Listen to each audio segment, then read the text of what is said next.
VK news Uttar Pradesh Uttarakhand, सच का सारथी। में जली को आग कहते हैं, बुझी को राख कहते हैं। क्या कहते हैं? जली को आग कहते हैं, बुझी को राख कहते हैं। और जौन मई जून के गर्मी में शिमला नियम बर्फ जमा दे, उसको योगी आदित्यनाथ। आप 10 मार्च के बाद देखना, फिर इनके गले में फिर वही तख्ती लटकती भी दिखाई देगी। और फिर एक गर्मी जो अभी किराना में और मुजफ्फरनगर में कुछ जगह दिखाई दे रही है ना, ये सब शांत हो जाएगी इसके बाद।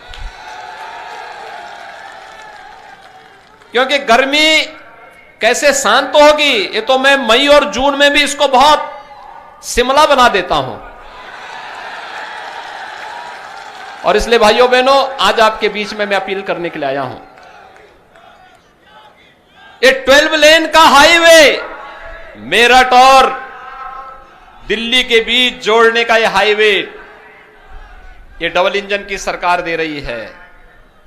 और यही नहीं, हापुड़ के वासियों को हापुड़ का पापड़ अगर हमें कभी प्रयागराज में बेचना हो तो मात्र 6 घंटे में इस दूरी को तय करने के लिए गंगा एक्सप्रेस जो बना रहे हैं हम लोग।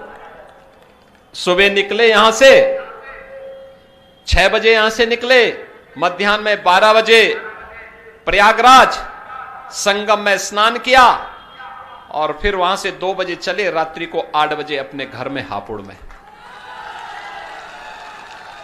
ये डबल इंजन की सरकार का लाभ है। ओलंपिक में भी हमारे युवा पदक प्राप्त करेंगे। स्पोर्ट्स यूनिवर्सिटी यही मेरठ पे हम लोग दे रहे हैं। सपा बसपा की सरकार में तमंचे की फैक्ट्री लगती थी और हम लोग डिफेंस कॉरिडोर दे रहे हैं। डिफेंस कॉरिडोर, यहां जो तोप बनेगी और यहां का नौजवान जब उस तोप के ऊपर चढ़ करके पाकिस्तान की सीमा में उसको दहाड़ेगा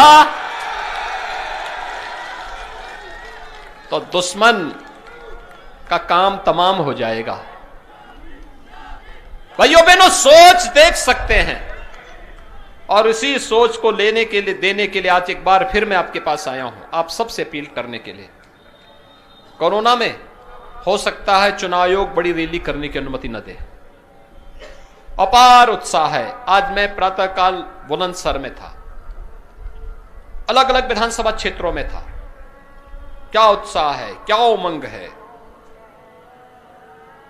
जनता चुनाव लड़ रही है। जब जनता आगे हो और नेता पीछे हो, मान करके चलो लोक कल्याण का मार्ग प्रशस्त हो रहा है। यही लोकतंत्र है। जनता उत्साह के साथ है, एक ही संकल्प है, डबल इंजन की सरकार आनी ही चाहिए। भारतीय जनता पार्टी नेतृत्व की सरकार आनी ही चाहिए। और उसको लेने के लिए ये जो नेता गुमराह कर रहे हैं, जिनकी टोपियां रंगी हुई हैं मुजफ्फरनगर के दंगों के और राम भक्तों पर गोलियों से, उन लोगों को जनता के बीच में आने का तो कोई नैतिक अधिकार होना ही नहीं चाहिए। कोई नैतिक अधिकार नहीं होना चाहिए। लेकिन लोकतंत्र है, वे अपनी बात बोले। लेकिन भाइयों बहनों, गुमराह होने की आवश्यकता नहीं, जनता को बताने की आवश्यकता है। एक ही बात बता देने की आवश्यकता है। जब इनको अवसर मिला था तब बिजली नहीं दी, आज फ्री की बात करते हैं।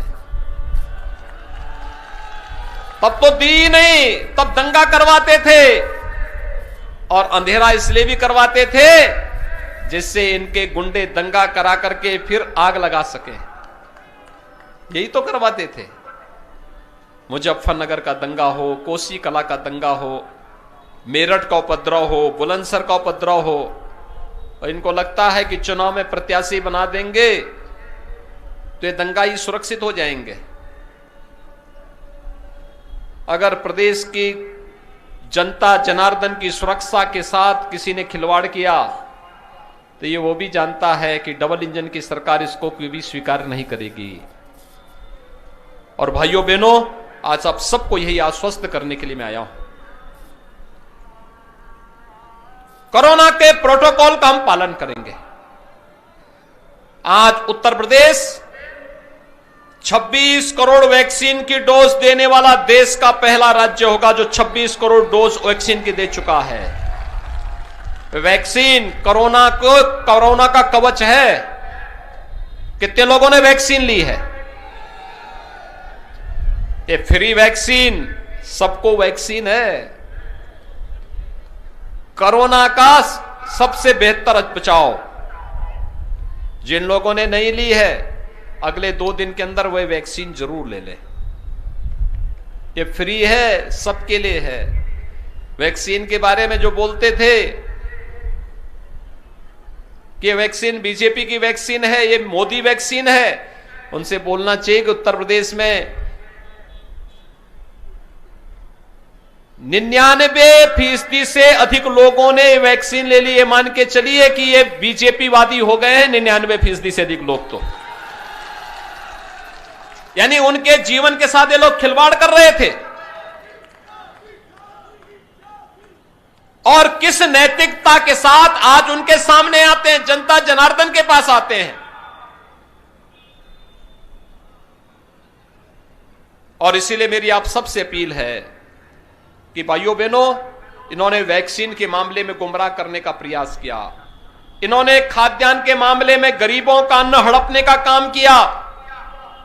इन लोगों के समय में किसान प्रताड़ित था, नौजवान परेशान था, नौजवानों के लिए नौकरी निकलती थी, चाचा भतीजा वसूली के लिए निकल पड़ते थे। लेकिन अब तो नौकरी निकलती है, पूरी पारदर्शी तरीके के साथ यूपी के नौजवानों को नौकरी मिलती है।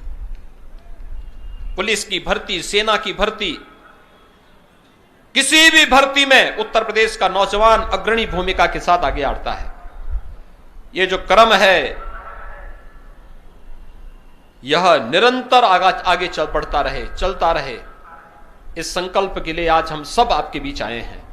भारतीय जनता पार्टी आप सबको इस अभियान के साथ जोड़ने के लिए आज यहां पर उपस्थित हुई है।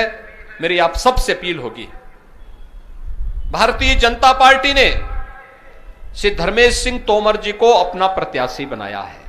वे युवा हैं, जुझारू हैं, आपके व्यापक समर्थन को प्राप्त करने की क्षमता रखते हैं और जनरल साहब के सानिध्य में विकास और सुरक्षा का सामर्थ्य भी रखते हैं।